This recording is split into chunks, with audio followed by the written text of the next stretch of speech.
and we have to really escalate the noise we make so that we'll be heard.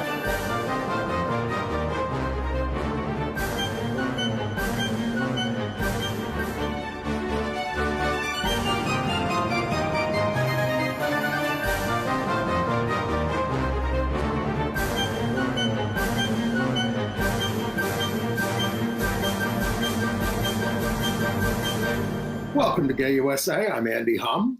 I'm Ann Northrup, and yes, we're back in our homes. Andy, do you want to explain? Just that I picked up a bug last week. I feel completely fine, but it's supposed to be kind of contagious, so I'm staying away from Ann. For which I am grateful. But anyway, but we have lots of news to report. And we'll be back side by side in the studio next week. Yes, and a month from now, I'll be with Chris Cooper, and he's in California, so we're going to have to do it by StreamYard again. Okay. Something.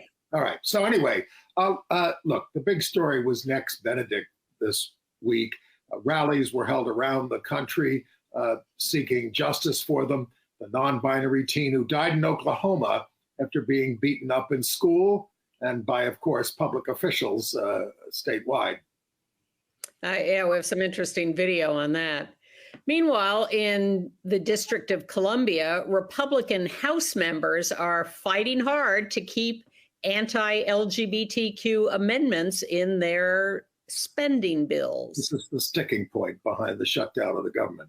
Well, first, federal prosecutors have convicted the killer of a trans person for hate crimes.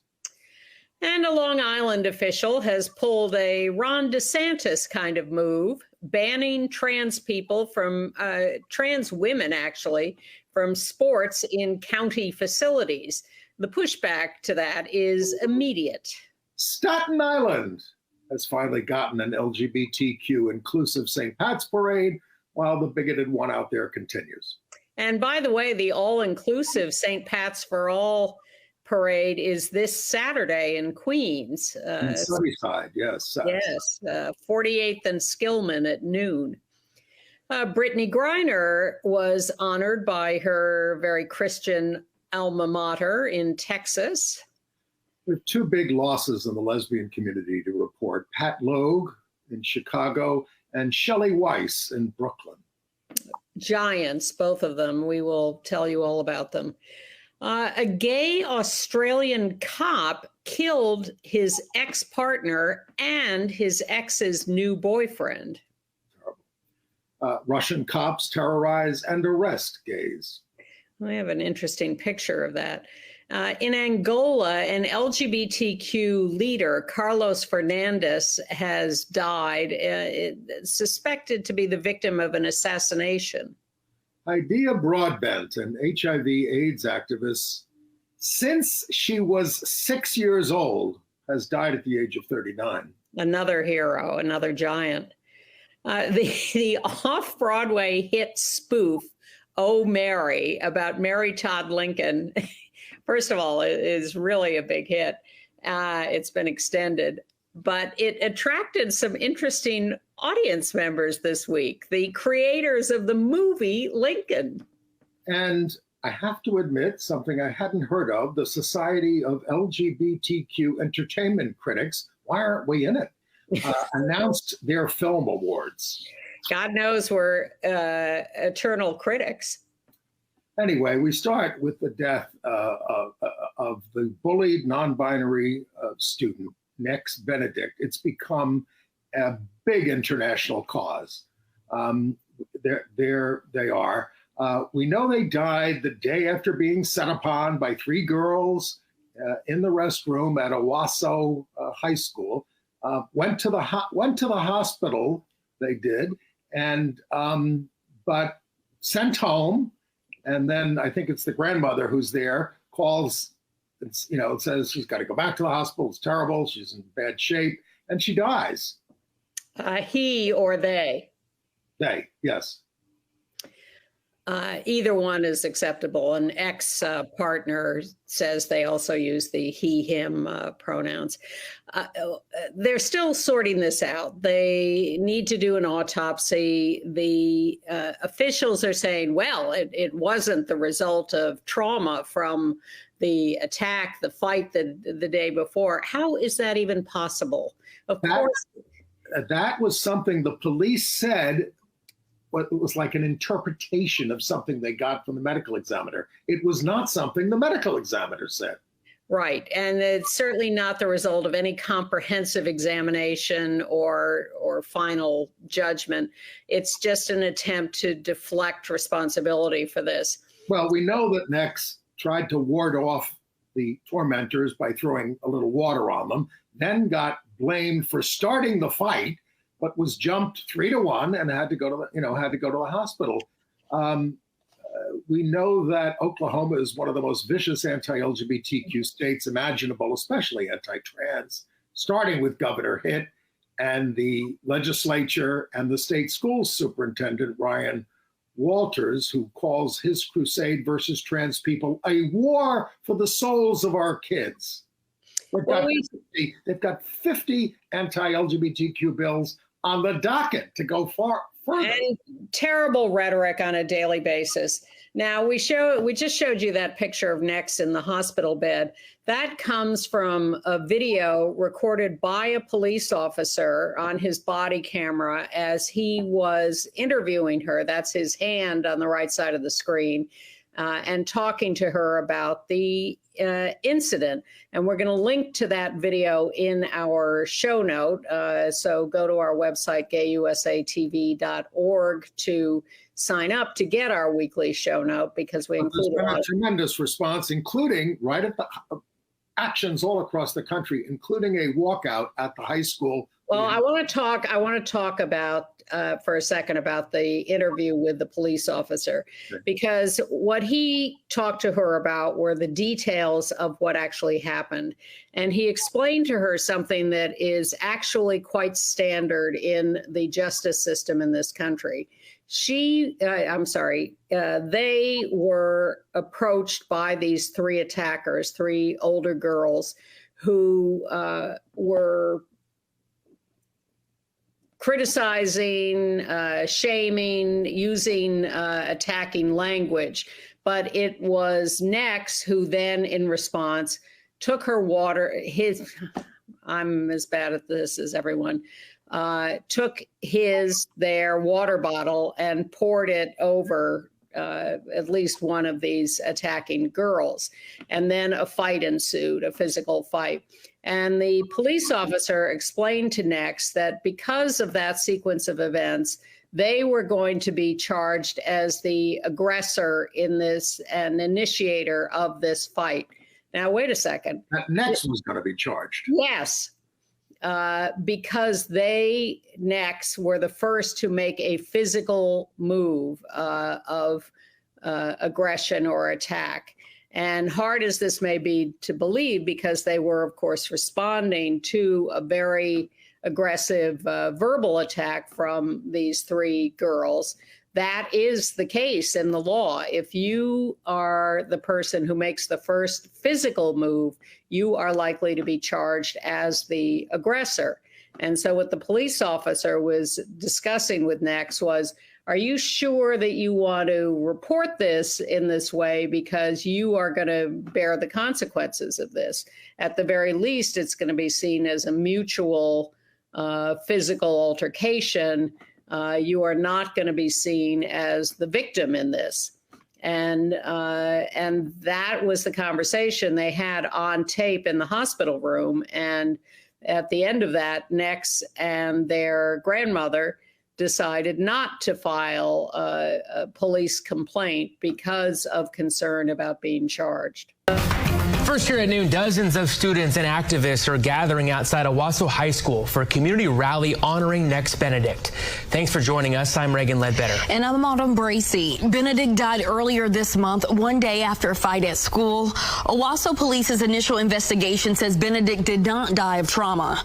News on 6's Chin Doan is live with reaction from supporters, and the district looks like a lot's going on there. Chin? Autumn and Reagan, that's right. People started gathering here around 9 o'clock, and then around 9:45, students walked out of the school. You can see dozens of them are still here, voicing their concerns and holding signs. Now, current OWASO students and alumni who organized this rally tell me they're calling for change. They're holding signs that say, "Don't stand by, stand up," and "Justice for Nex." Now, at least one counter-protester is here, and there have been some screaming matches, but so far we have not seen here, as you can tell. Those in class today, before walking out, say many students either didn't come to school at all or they joined this rally. Owasso Schools has not said how many students are absent today. The district did send a letter to families yesterday to let them know leaders were aware of this planned walkout. Owasso police are also here to make sure the rally is peaceful, and again, so far it has been peaceful. I talked to one of Nex Benedict's friends about how things have been at school versus today. It's been tough. It's been really tough to lose someone that I cared about, and to see all of this hate manifesting into something so powerful. I mean, it has become such a big thing. Now, the district says students who attend this rally will be marked absent just like any other absence, and does need to have that cleared by a guardian or parent.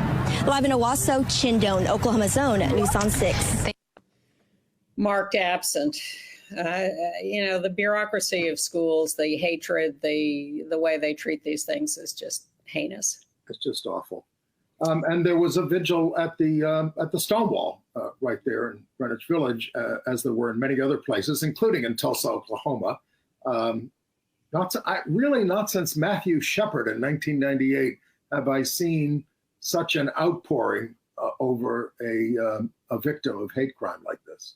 I was at that Stonewall rally for a little bit, and it was a big crowd that was very emotional about what happened to Nex. And Nex had been bullied for a long time at school, so their reaction of pouring the water was certainly understandable, given a long history of being victimized by fellow students. And I think it's, they were taken to the hospital. They were released without a lot of examination, went home, complained of headaches, and then the next morning were collapsing and eyes rolled back in their head. The grandmother called the ambulance. They were taken to the hospital and died. It seems to me a lot more clear that was a concussion as a result of that altercation rather than not a result of the trauma. Now, HRC, among others, is saying, where's the federal investigation here? Because, the question is how much you can rely on these local officials. I mean, the governor is terribly anti-LGBTQ. The state superintendent of schools, Ryan Walters, is a real monster. He's the one who put Chaya Raichik, libs of TikTok, who foments violence, against LGBTQ people. And in fact, should we run the video? He was taken to task. They were both taken to task at a meeting of the school. This is a city council member yelling at Ryan Walters and Sean Cummings. Did I not tell you this was going to happen?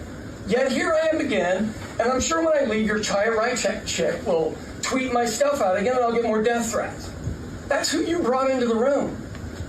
You emboldened these three girls yourself. Chaya Raichik emboldened these three girls by being on the library board. It's already difficult to be in high school. It's very difficult to be different. But when somebody's attacked for being different, this isn't even about the death part, because that's coming next, and we'll see who gets charged and how many families lose their children to prison. You are liable. You.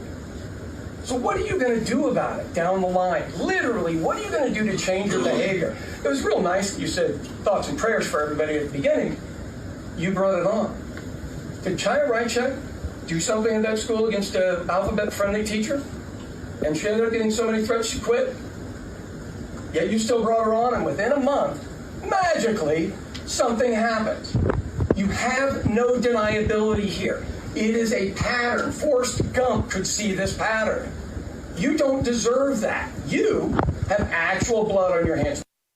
This local city council member had to get to that meeting at 5 p.m. the night before to get a speaking slot the next morning at that meeting. So that's how dedicated he is. And he hopes that Ryan Walters and Chaya get sued and bankrupted. Well, they're just relentless. Even after this happened, after this has made worldwide news, they have not backed off any of their statements.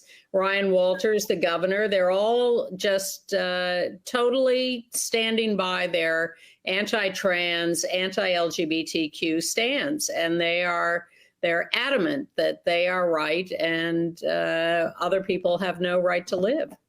Well, obviously, this story is not over. All right. Yeah. Some better news in South Carolina, of course, also stemming from a murder. Yeah, relatively better. In a first, a federal jury found a man guilty of killing a Black trans woman, Dime Doe, 24 years old, who was fatally shot by Daquah Ritter in Allendale in 2019. The Department of Justice said Ritter killed her because of her gender identity. He had some kind of relationship with her, but when people started talking about it, I think he had another girlfriend who called him an anti-gay slur or something over this. That's when he got activated and went to kill her. So, the Assistant Attorney General, Kristen Clark, said, "We want the Black trans community to know that you are seen and heard, and we'll use every tool available to seek justice." And just a few notes on the Alabama IVF case, which people are really freaking out about with good reason. This, of course, implicates the LGBTQ community, too, who make great use of IVF to create families, to have children with in vitro fertilization. But it's going to go beyond that, because not only is the right wing now going to go after contraception, if that doesn't make people run screaming from the Republicans, I don't know what will.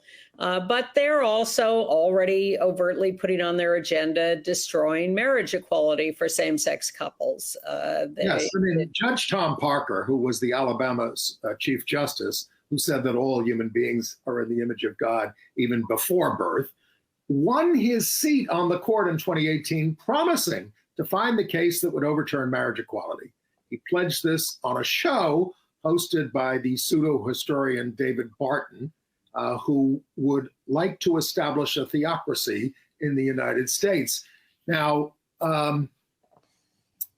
this, of course, has put Republicans on the defensive because they're all for banning, they want to define children from the time of fertilization. And that hundreds, over 100 of them are sponsors of such a bill in the Congress. So now they're all they don't know what to do, basically, because people like Trump say, we got to protect IVF.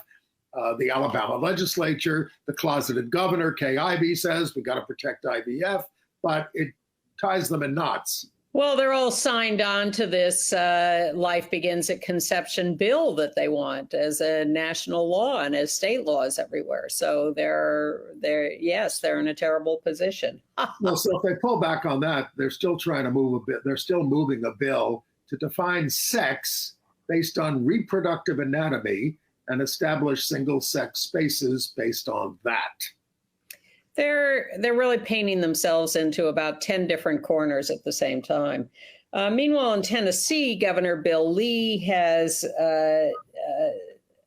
signed a bill to say nobody is required to solemnize a marriage that they do not approve of. Now, this is not about issuing marriage licenses, I believe. This is about actually performing marriage ceremonies. But I don't think anyone has been required to perform marriage ceremonies. No. This is all just phony. It's called gratuitous bigotry.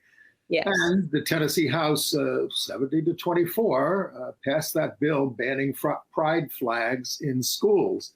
And of course, our side turned out, but we've got a gerrymandered legislature there that we cannot overcome. I'll take one moment to say that, yes, I was on jury duty last week, and you remind me when you say gratuitous. One of the questions you're asked is, this was a criminal case, that I was examined for. Can you listen to police officers' testimony and not give them extra credibility because they're police officers, or, less credibility? And I said, well, I'm ambivalent. I've had good experiences with the police and I've had bad experiences with the police. And I'm ambivalent about what I would do with police testimony. And the judge was very upset by this and said, well, what are you saying? What are you saying? Are you saying you don't know? And I said, I wanted to say, I believe that's the definition of ambivalent, but I restrained myself. But I was not picked for the jury. Well, let's not move completely away from all the reproductive stuff. Florida postponed their fetal personhood bill after all this kerfuffle over Alabama. Florida obstetricians and gynecologists already, because of their laws around reproductive stuff, pay $226,000 a year for malpractice insurance versus $49,000 in Los Angeles, because it's so dicey to do your job in Florida. And they're just losing people who work in the field constantly. Well, a couple of other Florida notes. In Broward County, school board Republicans opposed a resolution to support people with intellectual developmental disabilities in the schools. They opposed that because the bill mentioned the Trevor Project parenthetically. So that bill was just off the table for them. Well, the bill did get approved, but with no votes from the Republicans. Before we pick up on all the state news, can we talk about a couple of more other national things? Sure. I'll just say there's a big march in Tallahassee today as we're taping by people angry about all the anti-LGBTQ bills in Florida. Right. And okay, so we've had the primaries in Michigan, and the cable networks are just desperate to have a story. So they, oh my God, Biden is in trouble and Trump is sweeping. Well, Trump is losing 40%, 30% of the vote at each one of these things. So it's there are certainly trouble signs, a few trouble signs for Biden, but they're much more prominent for Trump. Well, I actually like the uncommitted votes in the Biden primary because I think it's a really important way to voice an objection and to put pressure on Biden to work for a ceasefire in Gaza. And as opposed to sort of useless demonstrations, to actually go to the polls and vote uncommitted, I think is an extremely intelligent way to voice your opinion. And I don't think those people are not going to show up for him in the fall. I think they're just choosing that as their protest demonstration. CPAC, the conservative PAC, was quite the hate fest once again this week. They had an alt-right conspiracy theorist, Jack Posobiec, who said that we should overthrow democracy completely because all glory is to God, not the government. Nazis mixed in with young Republicans at this thing. And Trump once again hugged and kissed Old Glory, the flag on the stage, and said that black voters were flocking to him because they identify with his criminal indictments. Well, look, I don't think Trump is going to win this time around. Fingers crossed. But I have to say, I watched his speech because I want to keep an eye on him. And he's a pretty charming speaker these days when he wants to be. You laugh. No, I mean, I look, I understand that he's a viable candidate, unfortunately, but there it is. Well, I think he's a loser, but he can be charming when he wants to be. The U.S. House, the far-right Freedom Caucus, is demanding of Speaker Johnson reactionary riders to the budget bills, many of them anti-LGBTQ.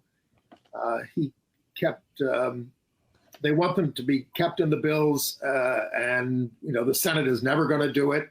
It's things like banning the FAA from posting pride content to social media, defunding gender-affirming care, prohibiting DEI, keeping trans girls out of sports. This is the kind of stuff they're doing to hold up the government. Well, and Johnson is in the same kind of no-win position as Kevin McCarthy was. He can pass all the bills with Democratic support, but then that small cadre of right-wing crazies is going to throw him out of his job as Speaker. Well, Johnson had a meeting about holding on to the House with House Republicans, and he spent it what they called, they didn't identify themselves giving this quote, it was a sermon, not a strategy session. All he wants to talk about is declining church membership and America's moral decline. He has nothing else to say. For religion. He's gone to God to try to save his job. All right, let's go back to the states. How about Washington State?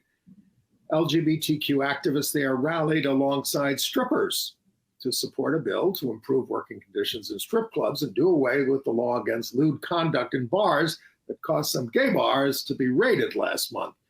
The amendment dropping that regulation passed the Senate 29-20 on February 7th, but faces skepticism in the House. All right, I'll throw into this one tiny piece of good news. In Columbia, Missouri, the city council, by a vote of 6-1, declared the town a safe haven for LGBTQ people. So if you're trying to escape all this other horror in this country, you can go to Columbia, Missouri. Yeah, also, Missouri. We have a state law against gender-affirming care, but it's a low priority for us. In Montana, they have reinstated the no gender change on your driver's license law, or on your birth certificate. No gender change on your birth certificate. Let's go to Hillsborough County, Florida. We told you about the gay man at a dog park, shot and killed by a man with a history of hurling anti-gay abuse at Walt Way. But the shooter, Deck Radford, claimed self-defense and was not arrested. And apparently there were no witnesses to this. Radford had told Lay, "You're gonna die." People did witness that, but there were no arrests. State attorney's office says they're investigating, they're under pressure to determine if it was a stand your ground, which is the excuse used to kill unarmed Trayvon Martin years ago. But even if it were true that Lay fought Radford in some way, it's supposed to be illegal to meet non-lethal force with lethal force. Well, the cops are just, or the state attorney's office, or whoever said this, are just shameless. They said, well, you know, he's claiming stand your ground. And when you have two opposing sides, who are you going to believe? You have to believe the guy who says he was executing stand your ground. There's plenty of circumstantial evidence that this guy was, planning to kill him. Yes. Update on the funeral of Cecilia Gentili here at St. Patrick's Cathedral. You were told last week by Andy and Rob, thank you, Rob Shooter, for sitting in last week, that the cathedral performed a reparation ceremony after the disgraceful service for Cecilia. So people have been planning a protest of sorts at the cathedral, making flyers and handing them out to parishioners to inform them of what really happened and how it was not a disgraceful service. But Cecilia's family is saying, no, we don't want that. Leave them alone. We had the service we wanted, and now we want to just go away and forget all this. Okay. In Harris County, Texas, a lesbian couple was found dead in their apartment, and it was deemed a murder-suicide. Now, the police were called to the apartment by neighbors who had heard gunshots, but the police did not force their way into the apartment. They said, oh, we don't know where the bullets were coming from. And they don't pursue it. They go away. They could have been surviving on the floor, but they didn't enter the apartment. Then they come back, they go around the back, they look in the window. No, it wasn't them. 2 days later, the neighbors reported again and say, you know, we really think something happened there. A security guard from the apartment complex went around to the back, jumped the patio fence, saw a body inside, and then called the police to come back and say, hey, you know, you missed something here. These were two young Black women, 23 and 27. Awful. Yes. Okay. All right. Let's go back to where did I have it? Oh, North Carolina. The chief medical examiner has issued a report on the brutal butchering of a trans man, Jacob Williamson, in 2023, 18 years old, by a man and his girlfriend. They lured him online and literally butchered him. And live streamed it on social media saying, it was fun, and danced around. These are remorseless people. So their charges have been upgraded to murder. Yeah. In Utah, we've told you about the Board of Education member, Natalie Klein, who erroneously identified a high school basketball player as trans, turned out to be a cis girl. But her complaints about this girl and her misgendering of her caused the girl to be the subject of a lot of threats. She needed police protection. Yeah. The girl did. So Natalie Klein has been stripped of her committee assignments and asked to resign. She's been censured by the legislature, but she's not going anywhere. She's sticking up for herself. She says, you know, this is all about pushing to normalize transgenderism. This is constitutionally protected speech. Now, Ms. Klein, you have a right to say it, but sometimes there are consequences to things that you say. We can't lock you up for saying it, but we can say, get off your job. And it would be nice if you had a sense of regret for having said it. She's campaigned on this. She has a long history of anti-LGBTQ posts, including recommending taking up guns to defend a seminary against LGBTQ Mormons. She ought to join that candidate in Missouri who took out the flamethrower against the books. And in our very area in Nassau County, the county executive of Nassau, Bruce Blakeman, here he is announcing an executive order that no trans girls could participate in sports on county property. There are 100 pieces of county property, parks, athletic fields, whatever. But any team that includes a trans girl, even if they're fine with the trans girl on the team, even if the opponents are fine with the trans girl on the opposing team, none of them can play sports in Nassau County. Now, this is in violation of New York state law.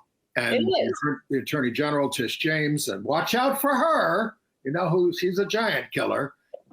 They're all taking him on. He just made this up out of his own mind. It is literally against the gender identity non-discrimination law. And put that picture up again. I want you to take a look at the faces of the kids that he forced to stand around him as he's doing it.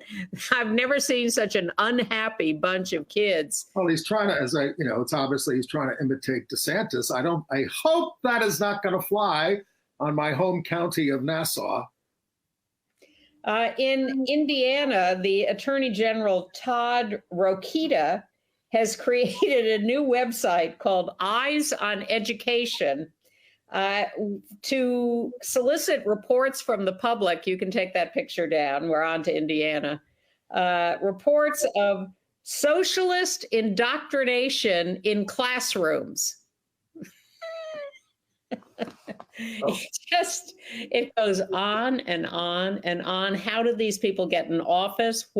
Who is electing them? Why aren't they paying more attention? I have one thing to say to you. Donald Trump was elected president of the United States. He had a TV show. Cobb County, Georgia, the 5th grade teacher who was fired there in August for reading what they called a divisive book at the kids' request, My Shadow is Purple, is now suing the district, saying its policies do not expressly prohibit discussions of gender identity, gender conformity or nonconformity or sexual orientation, and do not define controversial issues. So she says it's vague censorship. Her name is Catherine Rinderly, and she says it's a violation of the Equal Protection Clause and Title IX. All right, we have indulged in a lot of time taking on all of these, so we got to get on our horse and move a little faster. Let's give them some good news. Here's a TikTok video of a dad named James Barlow. Bulow. Yep. And his son, Mikey. In his car with his son, talking about... We all know that there's people that are disgusted whenever they see a trans person. And we all know of the people who don't care if they see a trans person. But apparently, we're a third type of person. Or at least I am. I can't speak for him. I am too. See, we just kind of had our first experience with the trans woman. See, she walked in behind us, and I opened the door for her just as I would anybody. But and I didn't think twice about who she was. Then I noticed, wait a second, that's a trans woman. When I tell you how happy it made me, I'm getting emotional now. To be able to see somebody be out and open to the world here in small town Texas. You just gotta know how much bravery that takes. Right, Mikey? Hell yeah! I wanted to say something to her, but then I realized I'd probably look weird, you know, smiling at a stranger. But if you're a trans woman and you came here to the landmark truck stop in Clyde, Texas, just know we're proud of you. Right, Mikey? Yep. The kid is fantastic. And, you know, of course, trans people who exist in this society deserve medals, battle medals for what they put up with.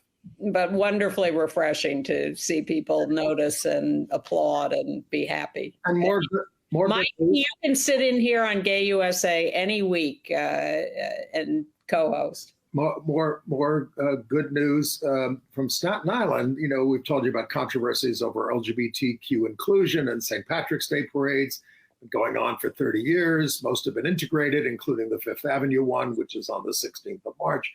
But Staten Island was the holdout. So Mayor Adams got involved and got a group to say, let's have an inclusive parade out there. And they're going to have it right on the 17th of March, which is the actual St. Patrick's Day on a Sunday. And as you said at the top of the show, the St. Pat's for All started 24 years ago as an inclusive alternative to the Manhattan Parade, is in Sunnyside, Queens on March the 3rd. This weekend.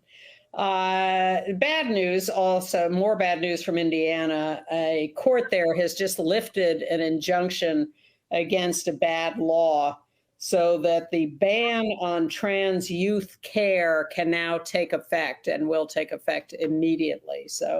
But we had a win in Arizona, a bill to put a referendum on the ballot to give localities the right to ban trans people from school restrooms and locker rooms, failed in the state Senate. It would have also let schools establish rules about, pronoun use. I hope that bodes ill for Kari Lake's Senate attempt. And congratulations to the John C. Anderson LGBTQ friendly senior housing in Philadelphia, which is celebrating its 10th anniversary. This was the opening ceremony 10 years ago, and it was so colorful and nice. We wanted to memorialize that. Our pal Mark Siegel had a lot to do with putting that together. Well, the goal is to keep LGBTQ older people from being forced out of the community that they helped build. And then at Baylor University, which is a top Texas Christian university, they retired out Brittney Griner's number 42 that she wore as a college star there 11 years ago. She was a two-time AP Player of the Year, and she was part of Baylor's 40-0 national championship team, 40-0 national championship team in 2012. Griner didn't speak at the ceremony, but as the jersey was being raised to the rafters, she was overcome with emotion. And of course, we spent a long time following her horrible incarceration in Russia for a while, but luckily she got out of that. And then go ahead. Congratulations to the University of Tennessee diver who Hydeia won his third SEC platform diving title, blowing away the competition. He's a senior in the Haight State, Tennessee, University of Tennessee. Came out publicly last year, now aiming for the NCAA and the Olympics. And he's going to be in the Olympics for Canada. And a couple of real giants in our community who we lost this week that we wanted to remember. First, Pat Logue was both a groundbreaking lawyer for Lambda Legal Defense and then a judge in Chicago. She opened after a private legal career, she opened the Lambda Chicago office in 1993. She won the Jamie Nabozny case, which from Wisconsin, the first student who won a civil case against a school for the bullying he suffered there. That it was an incredible landmark case. Got him $1 million settlement. She also was instrumental in the Lawrence v. Texas case that got rid of the sodomy laws in this country and was the sort of mentor and leader of the team for that. She went on to become an associate judge of the Circuit Court of Cook County, a recipient of numerous honors, and was inducted into Chicago's LGBTQ Hall of Fame in 2003. She's survived by her wife, Marcia Feston, and two daughters and a granddaughter. There's going to be a memorial service for her in Chicago in June. She was about 64 years old. She was described as a visionary, a risk taker, an optimist, and always chose the boldest path to victory. Pat Logue was a giant. She really was. She was suffering from Alzheimer's. I don't know if that was the actual cause of death, but that was what happened to her most recently. And then there's Shelley Weiss in Brooklyn, who died at 77 of kidney disease. She was a mentor to members of Jews for Racial and Economic Justice, a social worker, health administrator, who in 1994 founded Out Media, booking LGBTQ performers on college campuses, promoting acts such as the Kinsey Six, SICKS, a drag a cappella group, and the lesbian comic Julie Goldman, a pioneer in making Park Slope a lesbian neighborhood. As a single mom, and I remember her from this, she pushed for LGBTQ inclusive multicultural education in public schools. She's survived by a son and grandchildren. Shelley made a very deliberate decision to leave her social work career, although she sort of operated as a social worker forever. But she decided that the arts were an important venue for liberation and for education of the general population. And so that's why she created Out Media and started sending these LGBTQ acts all over, because she wanted that to be the vehicle for the message of equality. And she was terrific and hilariously funny. International news? Yes. Oh, I have to clear up something that you and Rob discussed last week about where the World Cup was taking place in 2026. It is taking place in Mexico and the U.S. and Canada. Well, you were sort of disagreeing about where it was going to be. So the complaints and concerns about the homophobia of the Mexican fans is a real issue, but the final's going to be here in New York or in New Jersey at the Meadowlands, and the games leading up to that will be all over the North American continent. And what are we going to? Well, of course, the Russians are banned from the Olympics. the Olympics, but and this isn't one of the reasons, but it should be. What are the Russian cops doing to gays there? In Tula, Russia, they burst into a private party at a bar. And what you're seeing in that picture is they dragged attendees out and beat them up in the street. You can see in the lower left a guy lying in the snow, and he is being assaulted by the Russian police there. They arrested 9 of what they regarded as the most feminine men and charged them with spreading LGBT propaganda, which we know is a heinous felony in Russia now. There is a constant crackdown going on in Russia for any visibility for LGBT people, issues, flags, whatever. You can be having a private party in a bar and the police will crash in, arrest you, beat you, charge you. There is just no escape in Russia. I'm not going. No, me either. In Australia, in New South Wales, a gay couple was murdered, and the cop, ex-boyfriend of one of them, was charged. Jesse Baird, 26, and Luke Davies, there, 29, were slain in their home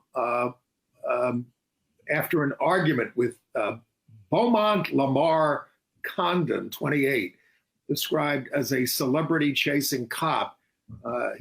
Baird, who was killed, was a former TV host. Davies was a flight attendant. Lamar Condon used a van to dispose of the bodies and eventually held out for a while, but eventually showed the police where they were. Yeah, they couldn't find the bodies at first. They found blood, they found the van, they found all sorts of evidence, but not the bodies. A horrific story. Yeah, they finally wrung it out of him, but it took a while. The Sydney Mardi Gras organizers are asking the police not to march in Mardi Gras. They say, look, we know there are good police officers. We know this is painful, but really we're in no mood to have the police visibly marching in Sydney Mardi Gras.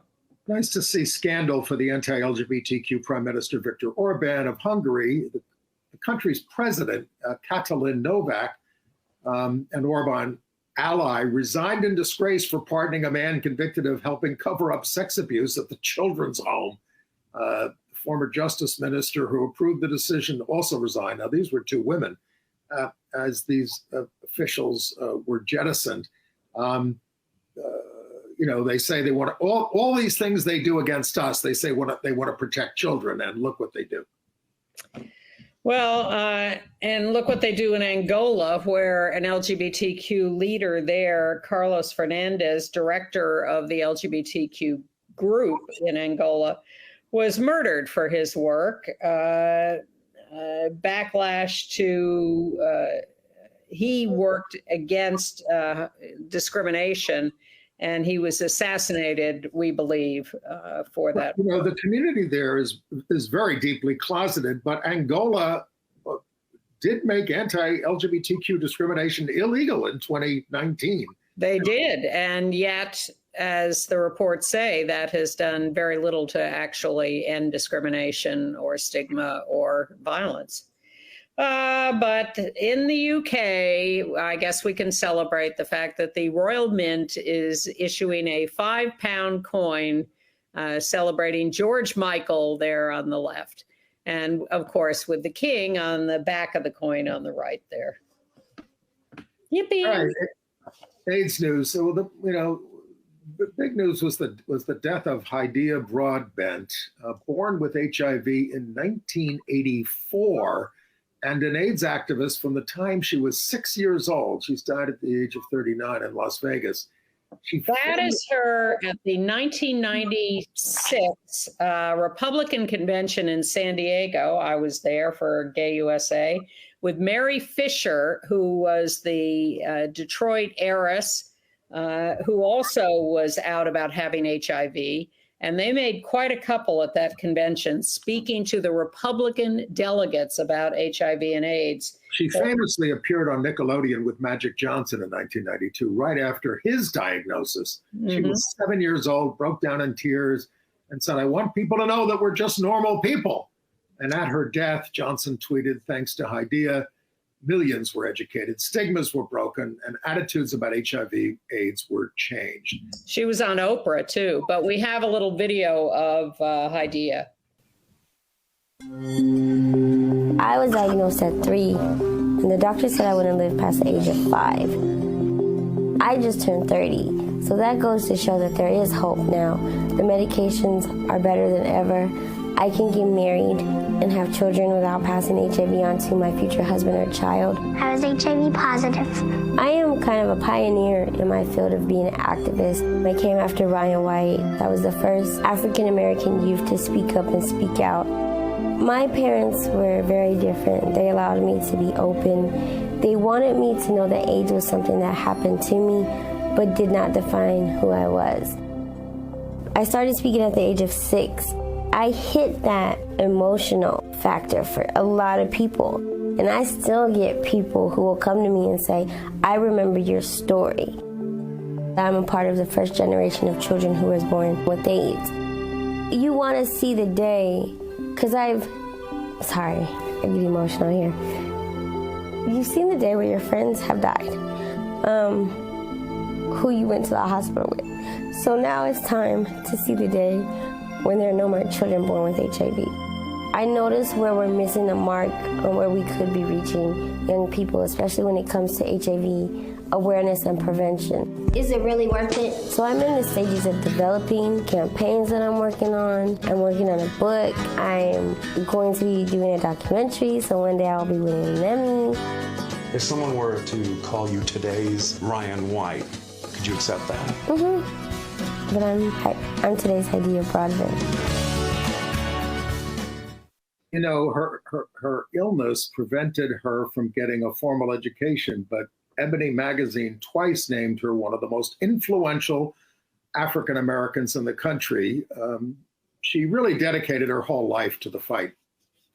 She did, and she was stunning, and front page headlines all over the place, a big star for a long time.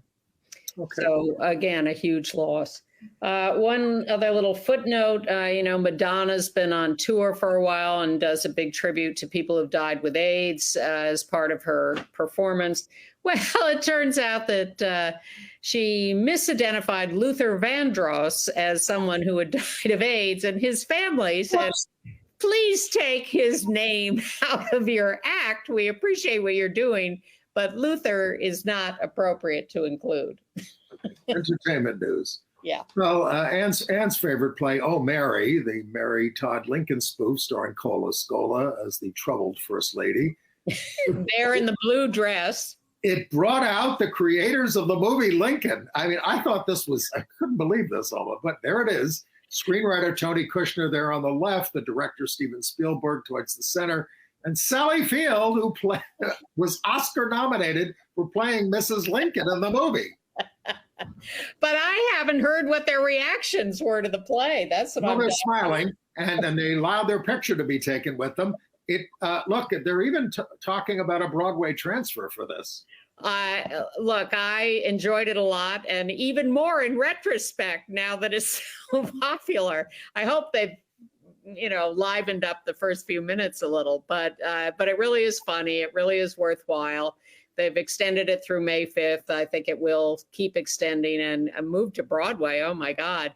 And Rob was right. There is a little bit of Copacabana in the Madcap medley that shows up in the play. So that was fun as I sat there thinking of them. Although I also saw a little bit of Copacabana in a Friends episode the other night. I think it's showed up everywhere. But Oh, Mary, if you can get a ticket, is definitely the hot thing in town these days. The SAG Awards, which are it's my old union, it's just for acting, were this weekend. There was some stuff of LGBTQ interest. Io, say her last name for me again. Adebari won for outstanding performance by a female actor in a comedy series for The Bear. And Lily Gladstone continues her march towards the Oscars on March 10th winning Outstanding Performance by a Female Actor in a Leading Role for Killers of the Flower Moon.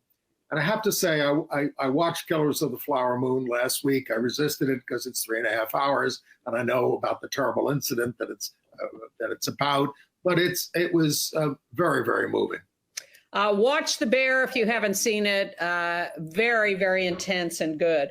I watched the Independent Spirit Awards. Sorry to see that neither Kokomo City and Bottoms, which were nominated, did not win. But happy to see that Past Lives won Best Film because Christine Vachon, lesbian, longtime legendary producer, was one of the producers on that. And Nick Offerman made a great little speech. He won for The Last of Us, the HBO series. He said, people said to him, why did you have to make it a gay story? Because he has a love story in it. He said, because you ask stupid questions like that. It's not a gay story. It's a love story, a-hole. Well, there's a Society of LGBTQ Entertainment Critics, and they named All of Us Strangers, which has been nominated a lot in the other award shows, but overlooked for awards, directed by Andrew Hay, starring there Andrew Scott and Paul Mescal, as Film of the Year at their 15th annual Dorian Awards. Barbie won for Best Director, Greta Gerwig, also snubbed at the Oscars. And did Bottoms win anything? Sorry? Did Bottoms? I didn't see that. I don't know. Individual honors went to Lily Gladstone and to Coleman Domingo of Ruston, and The Color Purple, also, which he was in, who also won the LGBTQIA Film Trailblazer Award. And Jodie Foster of Naiad won their Timeless Star Award, and they named Are You There, God? It's Me, Margaret, as the unsung Film of the Year. And Ingenue Ellis Taylor, who is out by, I guess, and plays the mom of Fantasia in the new Color Purple movie, slammed the underplaying still of the lesbian themes in The Color Purple. I hope the drilling outside my apartment is not interfering. No, I watched that too, and they were kind of oblique about that. He says it's a movie about Black lesbians. People can say it's about sisterhood, but it's a story about Black lesbians, period. And none were involved in making it. We suppress it, we hide it, we sanitize it. So thank you for that statement. And no thank you to Saturday Night Live and their hiring of Shane Gillis as the host of last week's show. He continued to be homophobic and racist and misogynist in his monologue and some of his skits. And it's just shameful that they... Lorne Michaels is not a friend. No. And if you're worried, that's the end for us. We will be back next week with any luck in the studio. And if you're worried about Don Lemon, he got a $24.5 million settlement from CNN. The end. Goodbye.